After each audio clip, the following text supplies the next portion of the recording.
तो चलिए बेटा, एक और टॉपिक जो हमारे इस इलेक्ट्रोमैग्नेटिक इंडक्शन में इंपॉर्टेंट टॉपिक है, दैट इज अ ट्रांसफार्मर। ना ट्रांसफार्मर की बेसिक डेफिनेशन की अगर मैं बात करूं तो transformer is simply a device which is used for changing the voltages। हाथ खदश लगा, voltage changing device.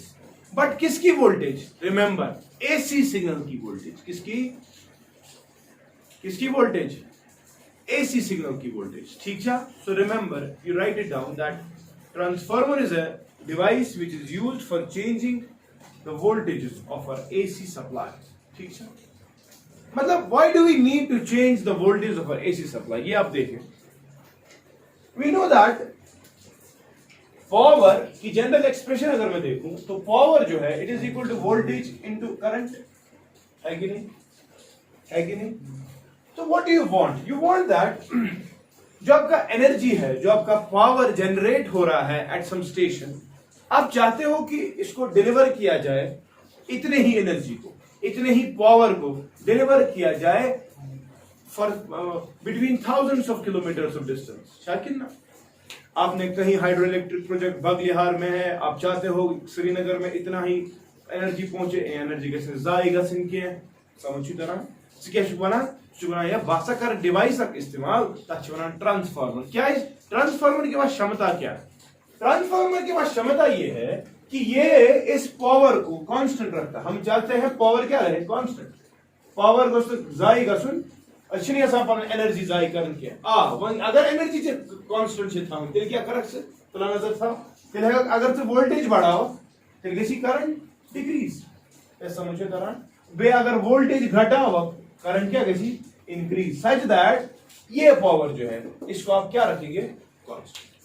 Therefore to deliver this power across large distances at variable voltages, समझना, जहां पर पैदा होता है 22,000 वोल्ट्स, लेकिन हमारे मोहल्ले में 220 ही वोल्ट आता है, तो आज क्या हुआ? वोल्टेज की ना कम, ये वोल्टेज से कम गई, करंट क्या is going increase, such that जो पावर यूज छु जो एनर्जी यूज छ सो क्या रोजी कांस्टेंट। पछु वुचान घर आकर जब यही लाइट आ जाती है, यही इलेक्ट्रिसिटी आप घर के पास रिसीव करते हैं, आप देखते हो इसकी वोल्टेज फर्दर कम हो गई होती ना, वोल्टेज और कम, करंट और इंक्रीज, पछु घर बे करंट ट्रांसफार्मर इस्तेमाल सु क्या करन सु करन तो वोल्टेजेस इंक्रीज, मगर याद था कि पावर छु वापस हो जाता। समझी तरह, समझ रहे हो?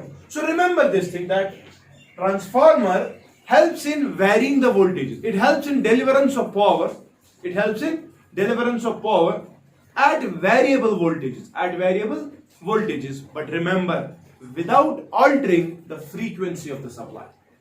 जो फ्रीक्वेंसी होगी ना आपकी सप्लाई की, फ्रीक्वेंसी ऑफ सप्लाई, उस पे कुछ नहीं किया जाता। What you mean frequency? Anyone? Frequency is energy, H hertz की ना, energy is equal to H nu, और है कि नहीं? तो मुझे बताओ, फ्रीक्वेंसी की बात जब भी हम करेंगे हम एनर्जी की बात करेंगे ना, और एनर्जी मैं बोल रहा हूं विदाउट ऑल्टरिंग फ्रीक्वेंसी, इसका मतलब आपकी एनर्जी कांस्टेंट रहेगी। एनर्जी कांस्टेंट रहने का मतलब समझ तरह। सो अच्छी आसान एक ट्रांसफार्मर की मदद हम इसलिए लेना चाहते हैं बिकॉज इसके पास क्षमता ये है, it helps in varying the voltages, ठीक है, विदाउट ऑल्टरिंग द फ्रीक्वेंसीज, ठीक, and helps in deliverance of constant power across large distances। ठीक है, the best example of a transformer that we have seen is our mobile charger। अच्छा, कितना इसमें छोटा सा ट्रांसफार्मर लगा होता है, आपके पास बहुत ज्यादा वोल्टेज है, जहां लगा फोन डायरेक्ट तार से आता है, आज मुबारक सुधाई से ना, ठीक है, वोल्टेज सप्लाई क्या गया मोर देन जो उसको पड़ता है, जो उसकी रेटिंग, मैंने कहा था रेटेड से ज्यादा नहीं होना चाहिए, इसलिए उसमें छोटा सा ट्रांसफार्मर होता है जो उस पावर को कांस्टेंट करके उसका वोल्टेज कम करता है, करंट बढ़ा देता है। समझिए तरह, ये क्लियर है कितना? सो अगर हम ट्रांसफार्मर की बात, अब तो समझ आ गया कि ट्रांसफार्मर क्या है, कैसा है।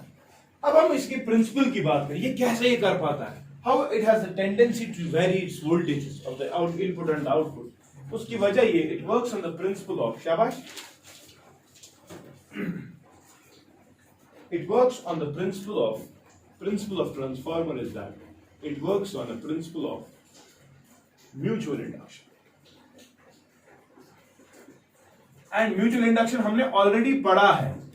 हमने कहा था दो कॉइल्स होती है, कहा था ना, हमने कहा था दो कॉइल्स होती है।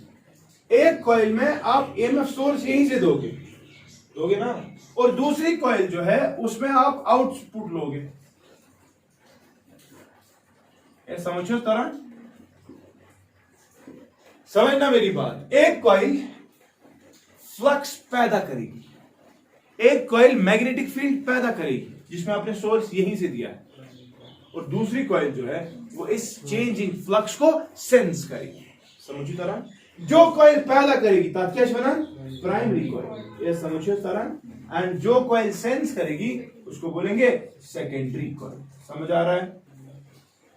तो this is the principle of working of the transformer, ठीक है, that it works on the principle of mutual induction, जिसमें दो कॉइल्स लगी होगी, एक ईएमएफ सोर्स लेगी, दूसरा आउटपुट वहीं से देगी, और हम देखते हैं एक फ्लक्स पैदा करके दूसरा इसको सेंस करेगा, और चेंजिंग फ्लक्स की वजह से शाबाश वही होगा जो होता है, शाबाश, mutual induction and back EMF will be produce, and वो बैक ईएमएफ आउटपुट की सूरत में हमें मिल जाता है। समझ गए कि नहीं? ठीक है। इसके बाद कंस्ट्रक्शन की बात आती है, कंस्ट्रक्शन मैं कर रहा हूं। कंस्ट्रक्शन देखिए, कंस्ट्रक्शन में हम ये देखते हैं कि हमारे पास एक सॉफ्ट आयरन कोर होता है। क्या होता है? Soft iron core. ये आप देखें, सॉफ्ट आयरन कोर,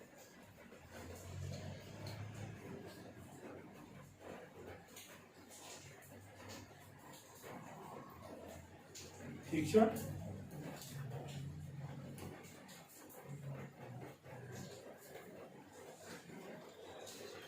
लग रहा है कुछ?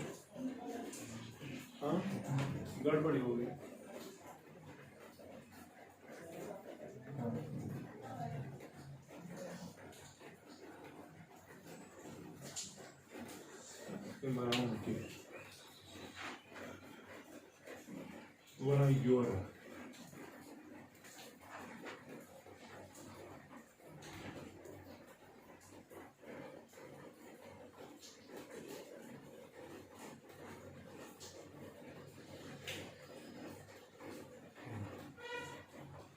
लग रहा है आप? हाँ, now this is soft iron core, ठीक है। अब हमने सॉफ्ट आयरन ही क्यों इस्तेमाल किया वो भी बताता हूं। सॉफ्ट आयरन कोर, ठीक है। इसके बाद हम ये देखते हैं कि सॉफ्ट आयरन कोर पे कॉइल चढ़ जाती है, वाइंडिंग शुरू होती है, एयर ट्रांसफर होना दो क्यों हुआ था वाइंडिंग दस। तो winding is nothing but this primary and the secondary coil. कैसे होता है यहां देखिए आप,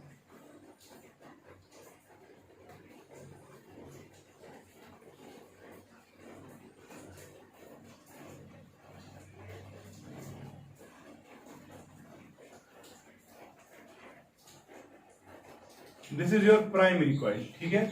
इसमें number of turns is NP, क्या छू? Number of turns in the primary, ठीक है। तो आप यहां से इनपुट सिग्नल दे देते हो, इनपुट करे तो योर फील्ड, ठीक है। और ये वाले साइड से आप आउटपुट ले लेते हो,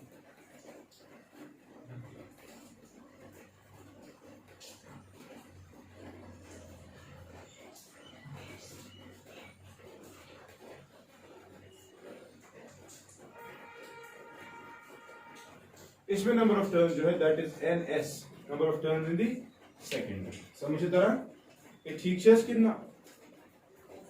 तो अब ये काम कैसे करता है वो समझ लीजिए। हमने क्या किया, हमने एक मटेरियल को इस्तेमाल किया है which is soft iron core. कितना? Now when we talk about soft iron core, it is a ferromagnetic material. कौन सा मटेरियल है? कौन सा मटेरियल है? Ferromagnetic material. ठीक है, मतलब वो फेरोमैग्नेटिक मटेरियल, ये समझना मेरी बात। There are materials which are called as diamagnetic, which have the tendency to repel the magnetic field. There are materials which are paramagnetic. They are attracted by the magnetic field. अगर magnetic field line जा रही है तो paramagnetic material जो है वो उन lines को अपने में कोशिश करेगा लाने की, अट्रैक्शन होगा। लेकिन अगर मटेरियल फेरोमैग्नेटिक है, ये समझो क्या होता है, या से फॉर एग्जाम्पल यहाँ पे एक कॉइल, ठीक है। अब इस कॉइल में करंट चल रही है, ठीक है। अब इस करंट की वजह से ऑब्वियस ही बात है मैग्नेटिक फील्ड पैदा होगा, south pole, north pole, magnetic field lines will be there, ठीक है। Now this magnetic field lines ये बिखरी होगी, क्या आसान के ना। कुछ मैग्नेटिक फील्ड लाइंस जो है अगर यहां पे एक और कॉइल रख दूं इसके सामने, इस कॉइल में ये मैग्नेटिक फील्ड लाइन जाएगी एक अचनस ये समझिए मेन कर जो इंपॉर्टेंट कर जो मान बोल ये कॉइल जो है ये इन मैग्नेटिक फील्ड लाइंस को देखेगी और ये मैग्नेटिक फील्ड लाइंस इसमें भी जाने की कोशिश करेगी, है कि नहीं, क्योंकि इट्स आउट इन और बट अगर ये कॉइल 10 मैग्नेटिक फील्ड लाइंस पैदा कर रही है, इट इज नॉट नेसेसरी कि इसके साथ 10 के 10 लिंक हो जाए। कुछ मैग्नेटिक फील्ड लाइन जो है वो जाया भी हो सकती है। जाया मतलब तिनका सन याद से लिंक गई, समझिए इस तरह। तो लेकिन हम क्या चाहते हैं, अच्छे यसान यूता मैग्नेटिक फ्लक्स ये पैदा करे तितुई मैग्नेटिक फ्लक्स को लिंक गसन कत से इस दूसरी कॉइल के साथ। तो ये पॉसिबल तभी होगा जब एक मटेरियल इस्तेमाल किया जाएगा as a core which is soft iron. Which is soft iron के पास क्षमता ये है कि जो ये मैग्नेटिक फील्ड लाइंस पैदा करेगा ना 99.9% of such lines will get linked with the secondary coil. समझिए तरह, यानी कि मैग्नेटिक फील्ड लाइन जाया होने वाली, वो यहां से जाने वाली होती, वो यहां से जाने वाली थी, ठीक है कि नहीं, लेकिन इस कोर की वजह से ये magnetic field because it strongly attracts the magnetic field, ये इन मैग्नेटिक फील्ड लाइंस को अपने थ्रू चलाने की कोशिश करेगा। समझिए तरह, that is why we are using क्या सॉफ्ट आयरन। क्लियर है कि नहीं, ठीक है। अच्छा वन थे तो ना प्लस वन थे या कोई ना प्लस वन मनी में गसी क्या। अब इस कॉइल के साथ आपने क्या दे दिया, इनपुट सोर्स दे दिया। इनपुट सोर्स का मतलब आपने करंट दे दी, लेकिन मैंने आपको कहा मेहरबानी करना ट्रांसफार्मर जो है it is used as a voltage regulator. Voltage को वोल्टेज रेगुलेटर बनने के one it helps in changing the voltages but remember of AC supply, ठीक है। यानी कि क्या होना ये सिग्नल करता ना फीड तला वो श्योर क्या गैस यहां से क्या होगा, शाबाश।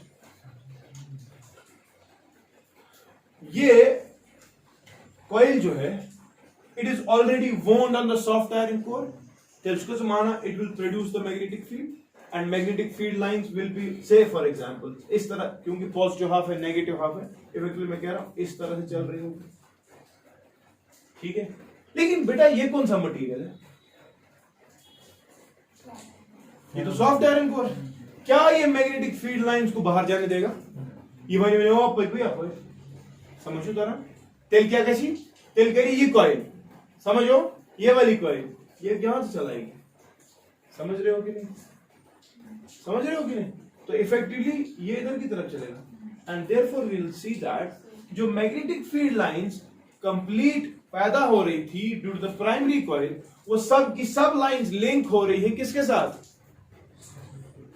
सेकेंडरी कॉइल के साथ। एंड सेकेंडरी कॉइल के साथ जब ये इतनी मैग्नेटिक फील्ड लाइंस लिंक हो जाएगी तो मैं कह सकता हूं जितना फ्लक्स इसमें चेंज हो रहा था या जितना फ्लक्स ये पैदा कर रही थी उतना ही चेंज इन फ्लक्स इसके थ्रू भी है, बिकॉज हमने जो मटेरियल इस्तेमाल किया है that is soft iron core. समझो तरह या समझो तरह। तो इसका मतलब ये है कि जब एक चेंजिंग मैग्नेटिक फ्लक्स लिंक हो जाएगा माना some in time dt in small time dt, ठीक है। तो ये जो है AMF will be produced by primary coil बराबर वो किसके बराबर होगा, हाँ हमने पढ़ा है AMF होता है बराबर माइनस d∅b/dt, और मैं कह सकता हूं minus NP number of turns in the primary multiplied by d∅b/dt। समझ का इशू तो तेवन में ब्याह कर। अब मैं अगर कहूं कि ये मैग्नेटिक फील्ड लाइन जो है ये सब की सब फील्ड लाइंस किसके साथ लिंक हो रही है, सेकेंडरी कॉइल के साथ। अब सेकेंडरी कॉइल के साथ जब ये फ्लक्स लाइंस लिंक हो जाएगी तो सेकेंडरी की वजह से सेल्फ इंडक्शन अब आएगी, या सेल्फ के म्यूचुअल इंडक्शन ही, तो ये it will tend to produce क्या EMF। देखो इसमें सेल्फ अपना है लेकिन हम सेल्फ की बात नहीं कर रहे। अब इसमें फील्ड लाइन जो है वो इसको हमने बोला कि जो ये प्राइमरी की वजह से ये सेल्फ इंडक्शन की वजह से पैदा होगा वो तो ये है, लेकिन supplied should be more, therefore your primary will be minus NP into d∅b/dt, ठीक। अब यही फील्ड लाइंस किसके साथ लिंक हो रही है, देखो by the phenomena of mutual induction ये कॉइल जो है अब EMF पैदा करने शुरू कर देगी and that will be E in secondary, होगा कि नहीं, वो किसके बराबर होगा माइनस NS इंटू d∅b/dt। अब मैं क्यों लिख रहा हूं यहां पर भी d∅b/dt और यहां पर भी, ठीक है। सॉफ्ट आयरन कोर सब की सब फील्ड लाइंस दूसरी कॉइल के साथ लिंक करा सकता है, समझी तरह। चलो तेरे what is the ratio of EP/ES, हाँ This and this will go, minus and minus will go, तेल क्या होगा NP by NS. समझ रहे हो? ये teachers कितना? This ratio is called as transformer ratio. क्या सुना? क्या कहते हैं? समझ रहे हो? Transformer ratio is going to determine कि आपका ट्रांसफार्मर कैसा काम करता है. ठीक है, मतलब वो कैसा काम करता है. देखिए, आपने देखा होगा आपका ट्रांसफार्मर कभी वोल्टेज को बढ़ाता है, कभी ये वोल्टेज को घटाता है. अब वोल्टेज घटाएगा कि वोल्टेज बढ़ाएगा, ये डिपेंड करता है इस ट्रांसफार्मर रेशियो. किस पे डिपेंड करता है? जरा देखो कि क्या मतलब हो. यहां देखें आप, चलो ये मैं हटा रहा. If, say for example, if case number first, if number of turns in the secondary is more than number of turns in the primary. समझा मेरी बात? इसका मतलब क्या है?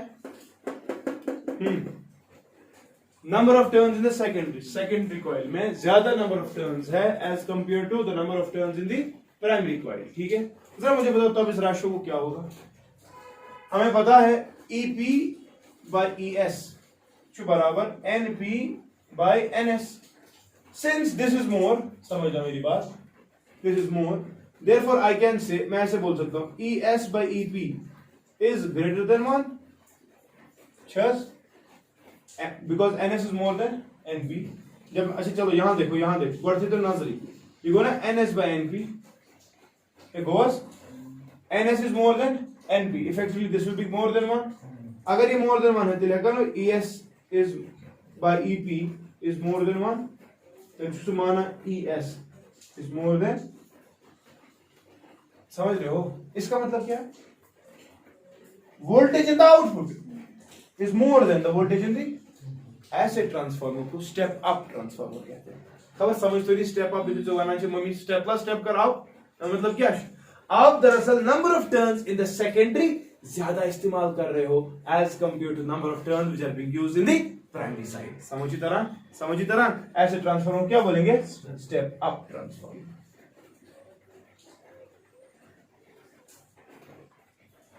क्या ठीक है? लेकिन दूसरा केस भी हो सकता है ना बच्चा. दूसरा केस ऐसा होगा ना, number of turns in the primary is more than number of turns in the secondary. हाँ, तो तेरे विषय पर इसको देखो, इस चीज को देखो, तब NP ही ज्यादा है. देयरफॉर मैं तब ये कहूंगा EP by ES is more than 1, है ना. यहां देखो EP by ES is equal to NP by NS. इसका मतलब EP by ES will be more than 1. ठीक है, NP से ज्यादा, which implies तब मैं ये कह सकता हूं EP is more than ES.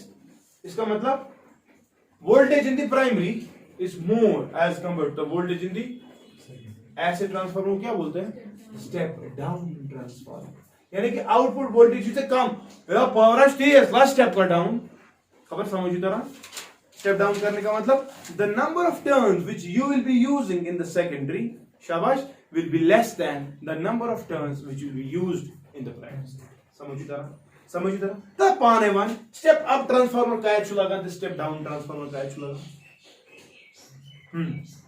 समझना मेरी बात.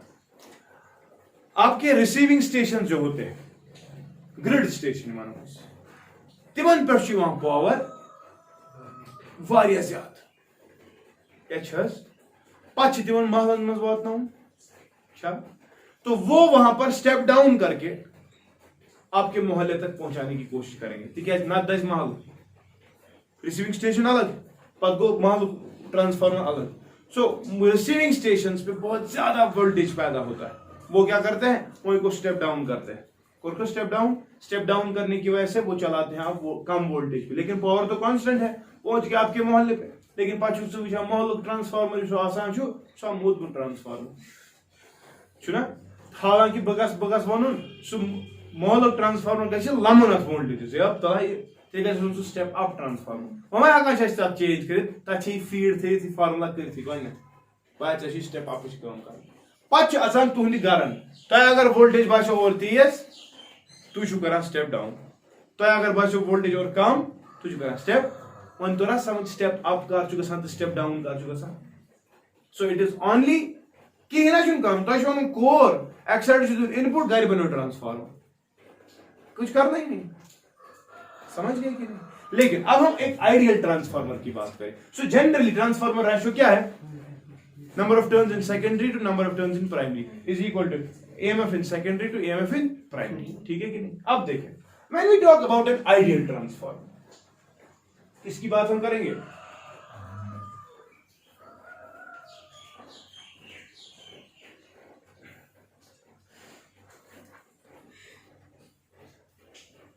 एक आइडियल ट्रांसफार्मर की बात जब हम करेंगे तो आप याद रखें, we want that our energy should be conserved. So you go ना आइडियल, हाँ हमें पता है आइडियलिटी पॉसिबल, सारी की सारी फील्ड लाइंस कभी भी लिंक नहीं होती। आपने ट्रांसफार्मर को देखा होगा, आप देखते हो ट्रांसफार्मर जो चालान चौसन आवाज पैदा करता है, हमिंग साउंड पैदा करता है, साउंड एनर्जी है, तो ये एनर्जी आई कहां से? क्या था एनर्जी से आई कम, समझ तरह। ट्रांसफार्मर बनाने के हम देखते हैं बहुत ज्यादा मैग्नेटिक फ्लक्स, हम बोल रहे हैं लिंक तो हो रहे हैं 99, तो थ्योरेटिकल है, प्रैक्टिकली हम बोलते हैं ये अचीव गसा, तो therefore there are losses of energy, ठीक। But we I am talking about an ideal transformer. किसकी बात करूंगा? एक आइडियल ट्रांसफार्मर। एक आइडियल ट्रांसफार्मर में मैं ये कह सकता हूं, for an ideal transformer, for ideal transformer, समझना मेरी बात, एक आइडियल ट्रांसफार्मर की बात करूं तो मुझे पता है that the power of the input side should be equal to the power of the output side। कितना? लेकिन पावर का तो बराबर V into I, चल चुक माना E इनपुट साइड पे है primary into current on the primary side, so का दिशा सुन बराबर, हाँ EMF on the secondary side to the current on the secondary side. मैसेज आसु तेल मानस में तेल हेका भी लिखित that EP upon ES is equal to शाबाश IS upon IP। ये का थर्ड वैलिड सिर्फ आइडियल ट्रांसफार्मर। क्वेश्चंस में अगर आपको पूछ रहा है तो आइडियल ट्रांसफार्मर का ही पूछ रहा है, लेकिन अब वो एफिशिएंसी अगर बोलेगा तो फिर एफिशिएंसी की बात करेंगे, ठीक है।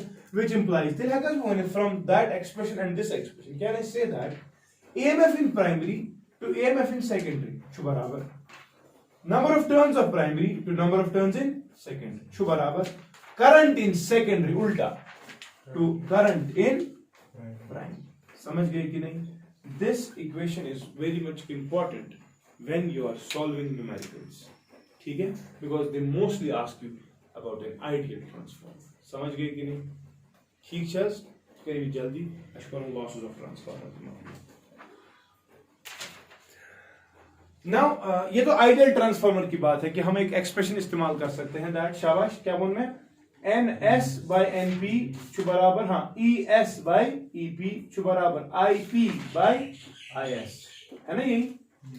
चलो बेटा ये छु वैलिड फॉर आइडियल, मगर रियल ट्रांसफार्मर जो होता है उसमें पावर लॉसेस है। therefore we talk about efficiency, we talk about now efficiency is defined as शाबाश output power to input power। वो तो वही हो गया ना that ES IS divided by शाबाश EP IP हो गया कि नहीं? चलिए इफेक्टिवली जो एक्सप्रेशन में लिख रहा था which can I say that ES by EP ES by छु बराबर in reality it is actually neta times efficiency times IP by IS, ठीक है कि नहीं? ठीक चल अगर चुन ट्रांसफार्मर आइडियल तेल ना एफिशिएंसी 100% तेल हेक्स पदी डायरेक्टली याद बराबर करे ना तो वनक से एक्सप्रेशन छ असली ये NS by NP हां ES by EP is equal to IP by IS नहीं क्या बल्कि नीटा टाइम्स IP by IS। समझ गए ना? ठीक है, ये हो गई जब एफिशिएंसी आपकी 70 लिखा होगा 70% है 60% है व्हाटएवर, ठीक है कि ना? So this is the actual expression for the real transformers. Clear? Now we talk about losses in a transformer. क्या देखो बेटा, आपने देखा होगा ट्रांसफार्मर जब भी हम इस्तेमाल करते हैं तो there are exactly in general 5 losses हो जाते हैं, नुकसान चिकित्सा energy in 5 forms। One of the loss is called as copper loss। क्या सुना? क्या कहते हैं? अगर मैं आपको बोलूं व्हाट इज कॉपर लॉस, तो remember copper loss is defined as, आपने देखा होगा हीटर, ये जब आपका ट्रांसफार्मर चलता है सो जो गरम गसा कितना Therefore, गर्म होना requires heat energy, and therefore it means that some energy, इसीलिए तो efficiency की बात आ रही है, some energy is being lost in the form of heat, and this loss is called as copper loss. Copper loss, loss of energy in the form of heat. Loss of energy in the form of heat. ठीक है? Second is, the second kind of loss is Eddy's loss.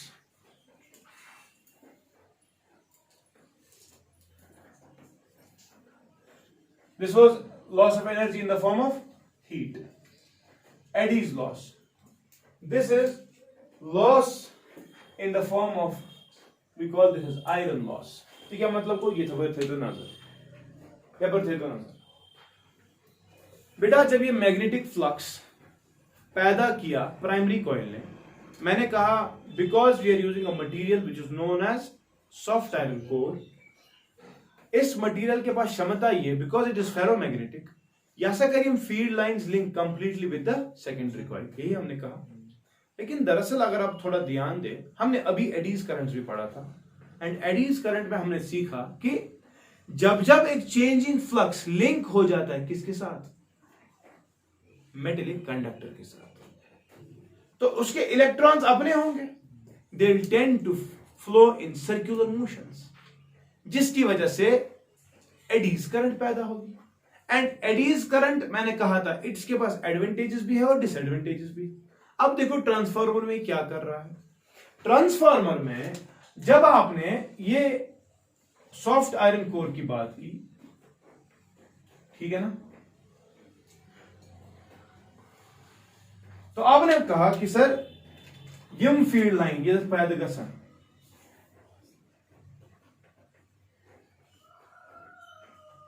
वो यहां से link हो जाएगी, कहा ना। लेकिन मैं आपको कह रहा हूं फ्लक्स जो पैदा हो रहा है वो दरअसल इस सॉफ्ट आयरन कोर के साथ भी तो लिंक हो रहा है, ये समझो तरह। जब इस सॉफ्ट आयरन के कोर के साथ फ्लक्स लिंक हो जाएगा, जितना ज्यादा सॉफ्ट आयरन कोर में इलेक्ट्रॉन्स होंगे उतना ज्यादा एडीज करंट्स पैदा होगी, एंड ये एडीज करंट जो है ये रेस्पॉन्सिबल है हीट के लिए भी, या ठीक है, and they are also responsible for the loss of flux, क्योंकि कुछ फ्लक्स उनके लिए भी लग रहा है। ठीक, तो हम क्या चाहते हैं, हम चाहते हैं कि इस एडी लॉस को हम मिनिमाइज करें। क्या करें, हम ब्लॉक ऑफ आयरन इस्तेमाल करूँ, वन ब्लॉक ऑफ आयरन इस्तेमाल कर, तो ऐसे बूझमुत अत पत्र पेवान त्रावन, पत्र क्या गई, पत्र शीट्स डालने पड़ते। हमने किया था सॉफ्ट आयरन कोर का एक सॉलिड बॉल इस्तेमाल, अब ये सॉलिड इस्तेमाल नहीं होता, हम क्या करते हैं, हम इन शीट्स को लाते हैं, क्या चना आयरन की शीट्स को लाते हैं, कि इन शीट्स को लाते हैं, ये शीट्स आसान जितना हमें चाहिए होंगी, ठीक है, ताकि इतनी थिकनेस आ जाए। ठीक, वो शीट्स पहले हम लेमिनेट करते हैं, क्या करें, लेमिनेट करने के बाद हम इनको कंबाइन करते हैं, और आपकी डायग्राम जो है वो मॉडिफाई हो जाती है। आप ऐसे देखते हो असली जब ट्रांसफार्मर को देखते हो,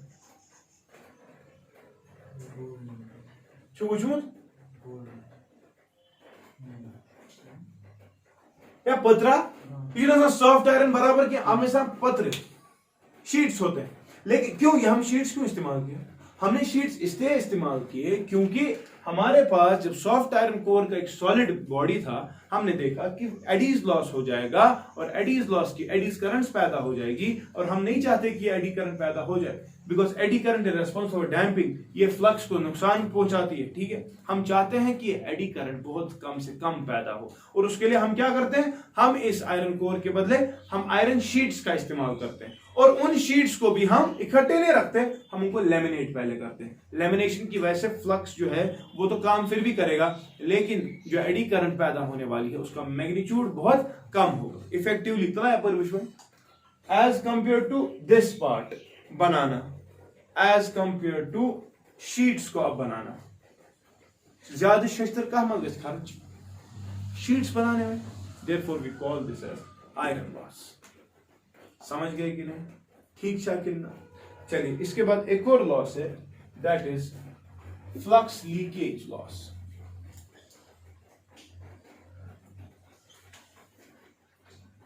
अब देखिए हमने कहा जो फ्लक्स यहां पे पैदा हो रहा है वो कंप्लीटली लिंक हो रहा है किसके साथ, सेकेंडरी के साथ।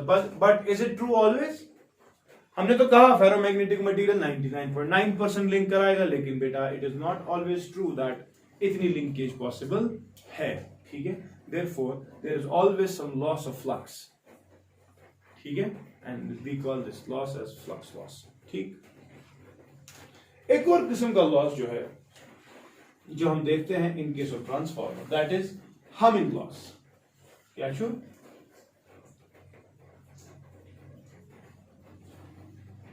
Now when you talk about humming loss, what is humming?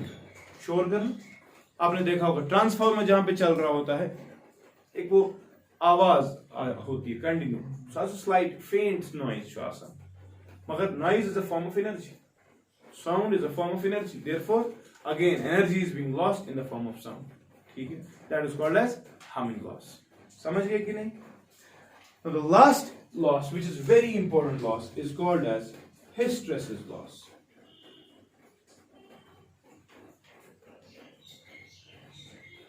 उसे जरा बड़ा ध्यान देना। आपको पता है कि आपने सॉफ्ट आयरन कोर यूज, जब आपने इसमें एक इनपुट सिग्नल दे दी, समझना मेरी बात, ये बहुत ज्यादा इंपॉर्टेंट है। सॉफ्ट आयरन कोर जब ये करंट इस कॉइल प्राइमरी कॉइल में चलती है, तो इस प्राइमरी कॉइल में मैग्नेटिक फील्ड पैदा होता है, which is the external magnetic field, से उसकी डायरेक्शन ये है, ठीक। लेकिन आप देखें, आप ऐसी सिग्नल दे रहे हैं, इसके बाद करंट की डायरेक्शन रिवर्स भी होने वाली है। इसका मतलब पहले मैग्नेटिक फील्ड यहां से जाएगा, ठीक, फिर ये वापस कम होने लगेगा, एंड उसके बाद ऑपोजिट डायरेक्शन में इंक्रीज होने लगेगा, मैक्सिमम होने लगेगा, ठीक है ना। अब इस बात को बड़ा इंपॉर्टेंट अच्छे से समझना। तो हम ये देखते हैं कि जो सॉफ्ट आयरन कोर हमने इस्तेमाल किया है ना, इसमें क्षमता है मैग्नेटाइज होने की, ठीक है। एक्सटर्नल मैग्नेटिक फील्ड में जब आप किसी आयरन नेल को भी रखते हो, उसमें भी प्रॉपर्टी आ जाती है क्या, ये पीछे बना मैग्नेटिक, चुना बना। अगर आप तो ऐसे आयरन मैग्नेट चुक से इस्तेमाल करा तो अख क्यूल लगा पचु क्यूल हकान बाकी के लिए अट्रैक्ट कर, यानी कि ये गो मैग्नेटाइज। हाँ, it is a primary form of magnetization, मगर मैग्नेटाइज ये हो गया। तो आप ये बड़ा ध्यान से समझिए मैं क्या कहना चाहता हूं। मैं आपको कह रहा हूं कि हमने एक्सटर्नल मैग्नेटिक फील्ड एच में कुछ मैग्नेटाइज करने की प्रॉपर्टी जनरेट कर दी सॉफ्ट आयरन कोर में। हमने एक्सटर्नल मैग्नेटिक फील्ड पैदा किया ना, और एक्सटर्नल मैग्नेटिक फील्ड पैदा करने की वजह से हम ये देख रहे हैं कि ये सॉफ्ट आयरन कोर जो है ये क्या कैसे मैग्नेटाइज, क्या कैसे समझो में इनका क्या हो जाएगा। और हमने देखा जब सॉफ्ट आयरन कोर का हमने ग्राफ देखा विद मैग्नेटाइजेशन, विद यानी कि external magnetic field increase in a particular direction, एक पर्टिकुलर डायरेक्शन, पहले कोई डायरेक्शन थी ये वाली डायरेक्शन, समझ रहे हो कि नहीं। तो उसकी वजह से सॉफ्ट आयरन कोर में क्या आ जाएगी, मैग्नेटिक प्रॉपर्टी। तो हमने देखा जो ग्राफ है वो कुछ ऐसे इंक्रीज होता है, समझना मेरी बात, ग्राफ कुछ ऐसे इंक्रीज होता है फ्रॉम पॉइंट O से two point A, the direction of the increase in the magnetization is this, ठीक है। पहुंच गया ये मैक्सिमम वैल्यू ऑफ मैग्नेटाइजेशन पे, उस पे कोई maximum value of magnetic external magnetic field लगा होगा, है कि नहीं। लेकिन बेटा उसके बाद क्या होने वाला है, उसके बाद आपकी ये मैग्नेटिक, क्योंकि आपकी direction of current continuously reverse हो रही, चलचुक समाना एम्पथ है ये मैग्नेटिक फील्ड लाइन ये गसन वापस कम एक गसन ना कम होने का मतलब ये H अब वापस कम हो, ये एक्सटर्नल मैग्नेटिक फील्ड है, ठीक है, ये कम हो रहा है, एक्सटर्नल मैग्नेटिक फील्ड क्या हो रहा है, कम हो रहा है। तो इफेक्टिवली जो इंटेंसिटी ऑफ मैग्नेटाइजेशन है वो भी क्या होने वाली है, कम, ठीक है ना। आपने इसको पहले मैग्नेटाइज किया, आपने एक्सटर्नल मैग्नेटिक फील्ड बढ़ाया, इंटेंसिटी ऑफ मैग्नेटाइजेशन बढ़ रही, लेकिन ये पहुंच गया पॉइंट A पे जो कि मैक्सिमम वैल्यू। उसके बाद आपकी करंट की डायरेक्शन अब पहले ये वाला यानी कि ये वाला हिस्सा हो गया खत्म, है ना, ठीक। उसके बाद क्या होना है, उसके बाद अब करंट को वापस डिक्रीज होना है ना, डिक्रीज होने का मतलब अब ये intensity external magnetic field Aahista Aahista कम होगा, ठीक है, मगर मुझे पॉजिटिव ही। हमने देखा कि जो इंटेंसिटी ऑफ मैग्नेटाइजेशन है, अब ये सॉफ्ट आयरन कोर अगर इस वाले डायरेक्शन में नॉर्थ पोल साउथ पोल बना गया था, एम्पशनमनी वापस कमजोर करने पर मैग्नेटिक फील्ड इशू विचार कि इसमें ग्राफ इस वाले रास्ते को वापस फॉलो नहीं करता, तिलकेशकरण ये इस तरह से चलता है, कब पुष्पा in some other direction such that जब एक्सटर्नल मैग्नेटिक फील्ड आपने जीरो कर दिया, इसमें ये पॉइंट बी पे पहुंच गया, समझना मेरी बात, आपने पॉइंट बी, आपने एक्सटर्नल मैग्नेटिक फील्ड को क्या कर दिया, जीरो कर दिया, वो समझना। लेकिन अभी भी आपका soft iron core intensity of magnetization कुछ पोजेस कर रहा है, इसने कुछ अपने में मैग्नेटिक फील्ड, मैग्नेटिक लाइंस अभी भी रखी है, जबकि हम नहीं चाहते थे कि ये फील्ड लाइंस हो इसमें, समझी तरह। इसको बोलते हैं इस वैल्यू, इतने वैल्यू ऑफ मैग्नेटिक फील्ड को, O B it is called as residual magnetic field. यह नेम थोन पानस मज, क्या वनान, रेजिडुअल मैग्नेटिक फील्ड, या वनान रिटेंटिविटी, क्या वनान, क्या बोलते हैं, या इसको बोलते हैं रेमिनेंस, क्या बोलते हैं, यह सो मैग्नेटिक फील्ड युस एम पानस मज वन थो ये चोन एक्सटर्नल मैग्नेटिक फील्ड जीरो तगो, यह समझो तरह, मगर तेल लगे ना अगर वन external magnetic field opposite direction में इंक्रीज कर, समझना मेरी बात, एक्सटर्नल मैग्नेटिक फील्ड आपने वापस क्या किया, ऑपोजिट डायरेक्शन में, ऑपोजिट डायरेक्शन में इंक्रीज करने का मतलब आप इस डायरेक्शन में चल रहे हो, ठीक है। तो ऑब्वियस ही बात है, ये इंटेंसिटी ऑफ मैग्नेटाइजेशन जो इसके पास अभी भी थी, ये कम होने की क्षमता रखती है। Therefore for some value of external magnetic field in the opposite direction, हम देखते हैं कि ये मैग्नेटिक फील्ड क्या हो जाता है, खत्म, पहुंच गया सी पे। अब कोई इंटेंसिटी ऑफ मैग्नेटाइजेशन इसमें तो नहीं है, समझ रहे हो, लेकिन इसको खत्म करने के लिए, इस रिटेंटिविटी को, इस रेजिडुअल मैग्नेटिक फील्ड को खत्म करने के लिए सोचने लगा कि एक्सटर्नल मैग्नेटिक फील्ड मगर इन ऑपोजिट डायरेक्शन, जिसको हम ओसी बोलेंगे, ओसी। तो remember this O C is called as coercivity, क्या सुना,